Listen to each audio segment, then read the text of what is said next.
Hello and welcome to my final screencast. This one is for my revision to my application, which is a work in progress because this is going to be my final project as well. I'm developing a simple iPad app for the Setonian Online.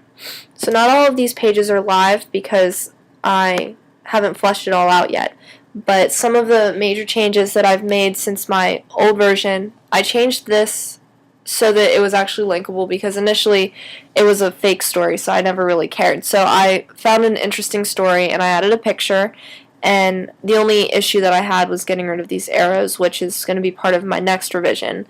However, if you click on the story, it's going to take you to a story that has all the text, and it has a picture included. And let's say you want to share this on Facebook. If you click here, it's going to open a new window, and it does this on the iPad as well, and you can post it. So this was JavaScript that I found online from addthis.com, I believe, and it's already, like, all the coding's already there, so I didn't have to figure out I didn't have to make custom pages that'll enable you to share something. It just automatically does it for me, and it's a specific size and stuff like that. I tried to make it bigger, but I was having issues, so I kind of gave up on that. But the other thing I'd like to mention about this is, it's kind of subtle, but whenever you're on a story, for example, that's in the news section is going to be a little bit bolder. And also, as you can see, when you're on the home page, it's got this nice masthead, but as soon as you go to internal pages, any of them really, it's going to delete that, so it maximizes space. One of the other things I had initially planned for in my design was to create a picture in the corner for stories that actually have pictures, because unfortunately not all of our stories do, but this one does. So we added the picture, and I just set it to right align, which you can see in my coding. Let's go to the iPad case because that's the coding I have open right now.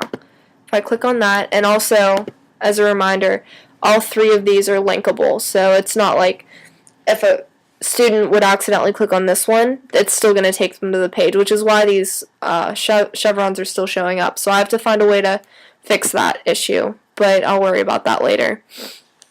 As I was saying, though, to make this picture appear, I just added this little bit of text, and it gives it a little bit of a buffer, like you would see like a text wrap, so that it's not invading the space of the picture.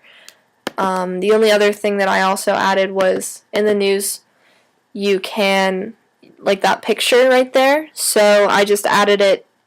It's also part of the link, so within the link, it's part of the description, basically. So if you click on any part of this, if I click over here, if I click here, same difference. And also on the main pages, these appear bigger.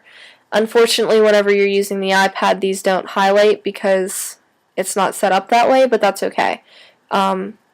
Students still had a pretty good grasp on how to navigate through.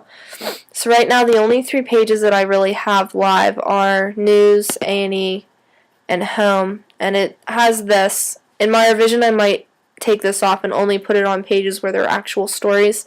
It might make a little bit more sense. But to give you an idea of how much we can do, here's an article where I included several cases.